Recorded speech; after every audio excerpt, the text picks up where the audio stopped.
Optic BigTymer. What's going on, man? Will, how you doing, buddy? Doing very good. Waiting for our match here at 11 p.m. We got the late night slot. So watching these matches, learning as much as we can here, and hoping to go hard tonight in our first match against FaZe. Yeah, you guys are playing up against FaZe. So what are you thinking about going into that match? Like, what are some of your plans, and what do you plan on doing to come out victorious, obviously? Beat the crap out of JCap. That is our only plan the whole match. No, we've played FaZe online a few times. They're a very solid squad. Their communication is really good with replays on the team. So we're going to have to come out hot, come out actually excited. I know we kind of get down on ourselves sometimes when we go down. So if we do end up losing maybe the first map or so, got to make sure we keep our heads in the game. Ricky's been doing a really good job for us since we picked him up. So we'll see how it goes. We're excited to compete out here. All right, got to ask you, Will, the big announcement coming right before UMG Philadelphia. This Yes. is actually your last event, so why don't you give us some of your thoughts on that and some of the reasons behind your decision? Yeah, the last participating tournament at least. I announced in my YouTube video I'm going to be coaching the boys, but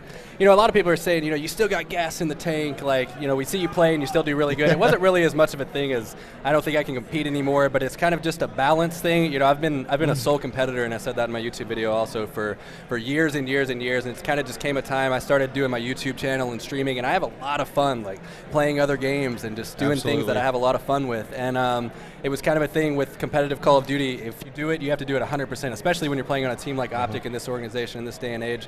It requires 24/7 effort, and it wasn't something that I could balance while doing all these other things that I'm talking about and having fun with. So I kind of had to make a decision, and we'll see how it goes in 2014. Should be a good year. Yeah, looking forward to it. I mean, man, you're stepping down, going to the coaching role. Right. What about Flamesword coming out rocking the green beard? Yeah, I actually spray painted that on him earlier in the hotel room. No, I felt bad because I know we just picked up Flamesword. It was kind of unfortunate timing with my decision there, but we're still on good terms with Flamesword. I think he's still going to be around the Optic boys and around the house in Chicago and stuff, and we'll see how it goes in 2014. Like I said, it should be an interesting year for competitive Call of Duty and Optic as a whole.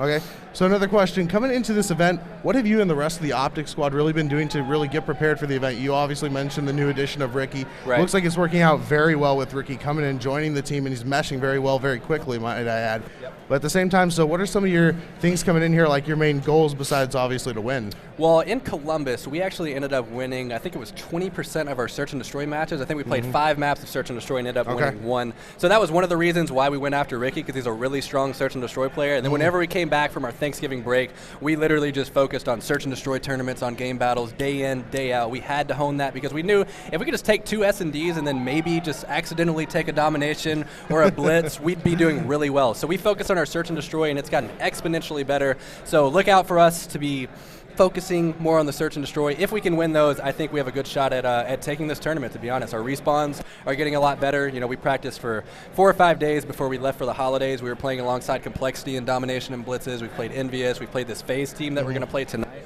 Yeah. And we've been looking good. So as long as we, like I said, we can come out hot and not get down on ourselves, we have a good shot.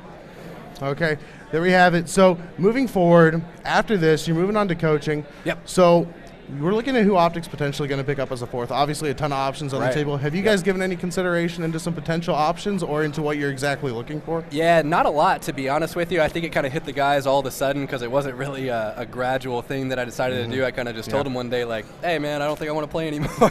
So they didn't really know, and we obviously still have this tournament this weekend, so we're going to focus on it as much as we can. Once this is over, obviously, like I said, I'm still going to be coaching, so I'll still have some say in the decision that goes on. So we'll talk. We'll see. I'm sure there's going to be some free agents after this event, depending on how certain teams play. So we'll see what moves around in the community first, see what happens. There's no other real huge events announced after this, so we have a little time to make a smart decision with that new 4th.